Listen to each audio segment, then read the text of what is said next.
वडजाई माता यात्रोत्सव मोठ्या उत्साहात संपन्न.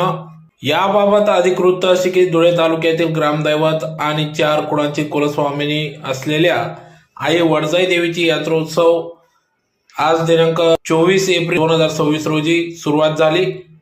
नवसाला पावणारी देवी म्हणून ख्याती असलेल्या या देवीच्या यात्रोत्सवाला तब्बल 99 वर्ष परंपरा असून वैभवशाली परंपरा लाभली आहे.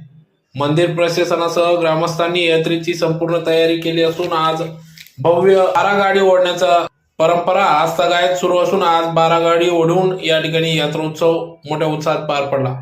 यात्रेच्या पहिल्या दिवशी सकाळी देवीची विधिवत पूजा करण्यात आली. तदनंतर सायंकाळी 5 वाजता तगतराव मिरवणूक काढण्यात आला, ज्यात तमाशा कलावंतांनी या ठिकाणी वाजत गाजत नाचत या ठिकाणी जनजागृती केली. तर सलग 2 दिवस 24 व 25 एप्रिल 2 दिवस या ठिकाणी मनोरंजनासाठी भाविकांच्या मनोरंजनासाठी लोकनाट्य तमाशा मंडळाचे देखील आयोजन या ठिकाणी करण्यात आले होते.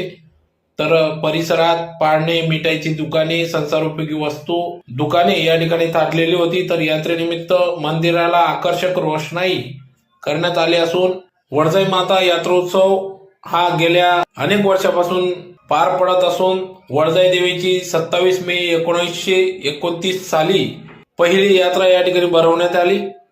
त्यावेळी देवराम पाटील यांनी पहिल्यांदा 12 गाडी ओढण्याचा मान मिळवला होता. तर सदरची परंपरा आजतागायत अखंडित सुरू असून या वर्षीचे 12 गाडी ओढण्याचा मान निलेश संजय पाटील यांना देण्यात आला.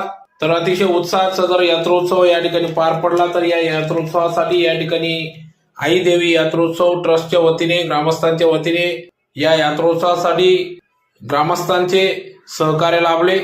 तर यावेळी ट्रस्टचे अध्यक्ष पितांबर देवरे, सचिव राजेंद्र देवरे, तसेच सरपंच धर्मेश देवरे, उपसरपंच महेंद्र सुरेंशी, विशाल सुरेंशी, महेश सुरेंशी, संजय देवरे, संदीप पाटील, भैया देवरे, संजय देवरे, राजेंद्र देवरे, राजेंद्र सुरेंशी आदी पदाधिकारी यांनी या ठिकाणी कार्यक्रमासाठी यांच्यासह सर्व ग्रामस्थांचे सहकार्य लाभले. तर यावेळी या ठिकाणी मंदिर परिसरात येणाऱ्या भाविकांना मोफत पाणी, थंड पाणी देखील वाटप दरवर्षीप्रमाणे या ठिकाणी करण्यात येत असते. यावेळी दिनेश देवरे, सचिन देवरे, कृष्णा देवरे, सुनील देवरे, पार्थ पाटील यांनी या ठिकाणी या पाणी वाटपासाठी सहकार्य केले व यांच्या वतीने या ठिकाणी पाणी वाटप करण्यात आले.